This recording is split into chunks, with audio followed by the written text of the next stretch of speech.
Góðan daginn og velkomin í dagskrárliðinn Fólkið í borginni. Hjá okkur í dag teymistjóri Reykjavíkurborgar í Sóleyjarteyminu, Friðrik Atlason. Velkomin. Þetta búsetuúrræði fyrir geðfatlaða, ekki satt? Jú. Og hvernig komst þú að þessu verkefni? Ég hef verið að vinna með í fatlaðageiranum, sem sagt alveg bara frá því aldamótin. Já.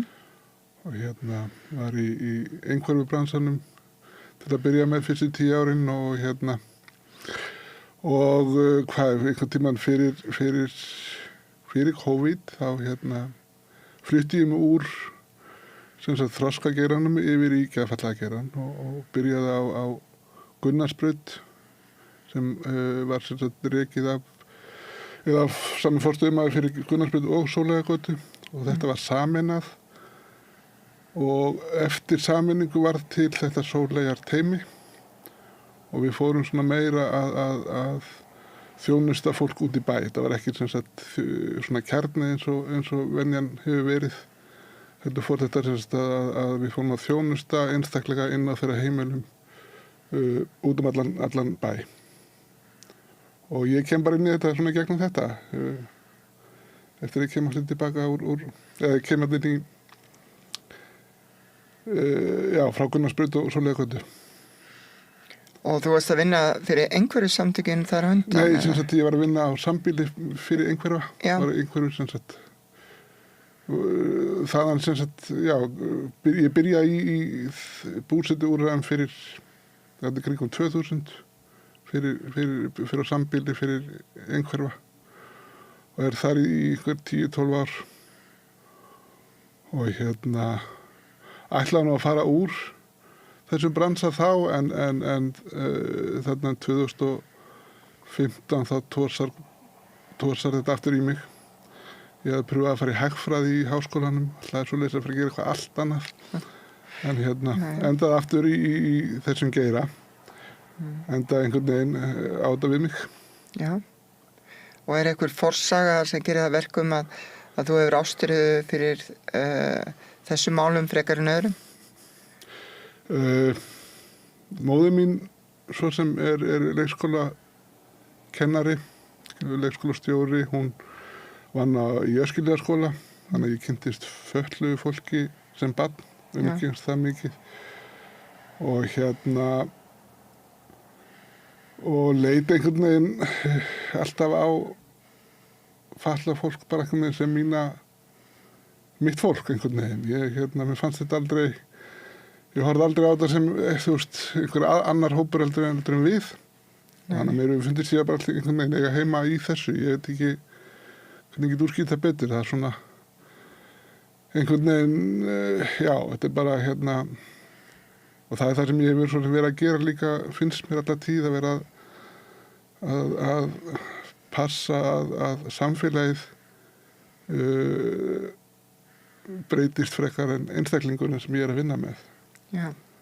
Það hefur verið svona mín forsenda, eða mín svona aðalsýn á þennan heim einhvern veginn að við eigum ekki að láta fatlaða einstaklingin breytast eitthvað eða haga sér einhvern hátt heldur eigum við bara að samþykkja það. Taka öllum þar sem þau eru. Já. Og finnst þér eitthvað breyst í þessum málum í Reykjavíkurborg? Það er að segja til batnaðar? Þegar ég byrjaði þá þetta hjá ríkinu. Já. Þá var Reykjavíkurborg ekki með þennan geira, það gerist ekki fyrir 2011. Þannig að það er hvað verður 15 ár síðan. Jú, það hefur margt breyst. Já. Í samfélaginu bara. Það voru ef maður fór í bíó með einhverjum einstakling sem átti til að vera með einhver hljóð eða klöpp eða eitthvað, það var miklu meira áberandi að hvað fólk svona horfði og skammaðist jafnvel út í annarkot einstaklingin eða þá mig sem var með þessa einstaklingin í dag. Finnst mér þetta hafa breyst mikið. Já. Það er miklu meiri samþykki fyrir, en það er langt í land, þú mátt ekki haga hvernig sem er. Já, þú veist, fólki má ekki vera alveg nákvæmlega eins og það vill alltaf. Það er finnst mér langt í land með að fólk samþykki þetta almennilega eins og ég vil að það sé. Já. Ég þekki það svona af eigin raun að það fylgir þessu ákveðin svona stigma að vera, þú veist, á einhverju rófinu. Ég á son sem er einhverjur og ég er sjálf greind með einhverju. En mér finnst það samt, þú veist, hafa batnað mikið og í kringum son minn er fullt af börnum sem eru annarkvort með ADHD eða einhverju og þetta er bara orðið svona hópur og það er orðið miklu meira svona, hvað maður segja, miklu meiri fræðsla í kringum þetta. Ertu sammála því? Já, og við höfum bara lært svo mikið einhverju líka. Já. Hún hefur náttúrulega, þegar ég var svo sem að byrja þessu þá voru bara allra svona ýktustu dæmin talin einhverfa. Já. Í dag hefur einhverfunni, þú veist, rófið hefur stækkað svo mikið og öll nálgun hefur breyst og þú veist, við erum ekki í dag að setja einstaklinga á kjarna eða sambýli eins og var áður, þar sem fólk bjó saman inn á heimilum. Fékkst ekki að velja þinn nágranna eða þinn sambýlismann. Í dag er miklu meira litið á einstaklingin. Fólk fyrir inn á kjarnafrekar heldur en þessi sambýli, heldur að þessi bara verið að útrýma þeim hægt og rólega. Já.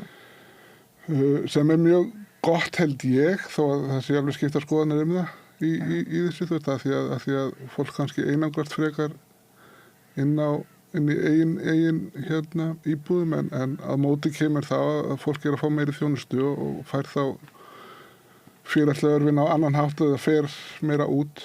Já. En núna ert þú að vinna með geðfötluðum. Já. Það er að segja einstaklingum sem eru, þú veist, eiga við kannski margan og undirliggjandi vanda að vetja. Þú sagði mér frá því hérna frammi áðan að sum þeirra væru líka, þú veist, búin að vegna sinna fötlunar ánýtjast orðið fíklar. Finnst þér þetta úrræði fullnægja þessum hópi nægilega vel? Sko, þeir sem komast inn? Já. En langur biðlisti? Biðlisti, ég svo sem veit ekki hvernig það er hjá borginni nákvæmlega. Sko, við fáum útlutað bara inn til okkar þannig að annarkvort komaður inn á Sóleyjar götuna sem er þar sem við erum með 8 íbúa. Já. Eða inn í svona það sem kallað er húsnæði með stuðningi og þá er það þannig að fólk fær bara útlutað íbúð hjá félagsbústöðum og við þjónustum einstaklingi þar. Okay. Og ég held að sko, þeir sem komast inn í þetta úrræði þeir sé að fá virkilega góða þjónustu. Já. Þú veist, við aðstofum við allt heimilishald og bara sko, stundum er þetta bara jafnvel 1 símtal í viku. Já. En stundum er þetta 3 innlit, 4 innlit á dag. Það er alveg mismunandi, algjörlega einstaklingsbundi hvað við erum að þjónusta einstaklinga mikið. En líklega þurfa fleiri svona teymi heldur en Sóleyjar teymið. Þannig að þörfin er mikið stærri? Mér sýnist það, já. Að það mætti alveg bæta í, en ég veit að borgin er að skoða alltaf og skoða það módel sem hendar. Já. Og þetta er nýtt módel þannig, það að vera með teymi sem er færanlegt en er líka með búsetu. Já. Og eins og staðan er hjá okkur þá er þetta að virka vel en þú veist þetta var ekki svona til að byrja með, þetta tók smá tíma að finna þetta jafnvægi sem þarf á milli búsetunar út í bæ og búsetunar sem við erum að þjónusta sem þetta inn á Sóleyjar götunni. Eru þið mörg sem að vinna í teyminu? Við erum 20, ég held að sé, svona 13-14 stöðugildi með stjórnendum. Og þú telur að þyrfti að stækka teymið? Ekki endilega stækka teymið, en kannski þyrfti bara annað teymi. Já, Ef þetta stækkar, þá er ekki eins víst að við myndum ná jafn góðri nýtingu. Já, tengslum við íbúa og annað slíkt, þannig að og plús að við þurfum líka að vera samrýndur hópur sem þannig að ég veit ekki, þú veist, eins og þetta núna finnst okkur þetta ganga vel. Já. Og en kannski að þurfum annað svona teymi eða eitthvað svoleiðis. Af því það er þó að fólki gistiskilum hafi fækkað, þá er þörf fyrir það eru margir sem ekki að fá þjónustu, það þyrfti þjónustu, held ég. Já. Ef að þú geti breytt ykkurju í sambandi við þessi mál í borginni, hvað er það sem þú myndi vilja sjá breytast? Ég veit að þú ert sáttur við margt sem er í gangi og margt er vel gert. En svona þú veist í útibauskum heimi þar sem maður fær alla jólapakkana sína, hvað myndir þú vilja sjá breytast?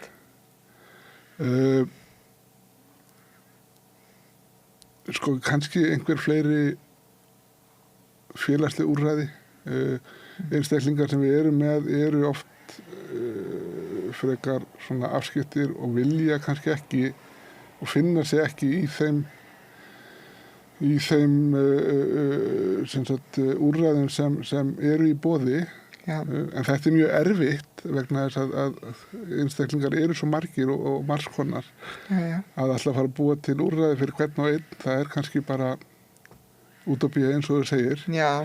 Og stundum verðum við líka kannski bara satt okkur við að nota það sem er til. Þó ég myndi ekki vilja versla í einhverjum búðum sem eru í dag, þá ger ég það því að það er ekkert annað í boði. Við þurfum bara að og eins kannski með fólk sem er á við föllin að stríða, þarf líka að sætta sig við það sem er í boði. Já, og það þurfum við að hjálpa þeim að setja sig við það. Já. Því að það er stundum erfitt. Já. Eitthvað sem vilt bæta við að lokum? Nei, ég held bara, ég sé. Já. Hvernig líður, þú býrð í Reykjavík? Já. Og hvernig finnst þér að búa í Reykjavík? Mér finnst mjög gott að búa í Reykjavík. Ég hef búið hérna alla mína ævi fyrir utan einhver 2-3 ár sem ég búið erlendis og Reykjavík er mín borg. Mér finnst gaman að sjá hana byggjast upp. Það tala allir ljótu húsin. Mér finnst þessi hús ekki ljót sem er verið að byggja endilega upp. Jú, kemur fyrir að mér þykir eitt og eitt ljót.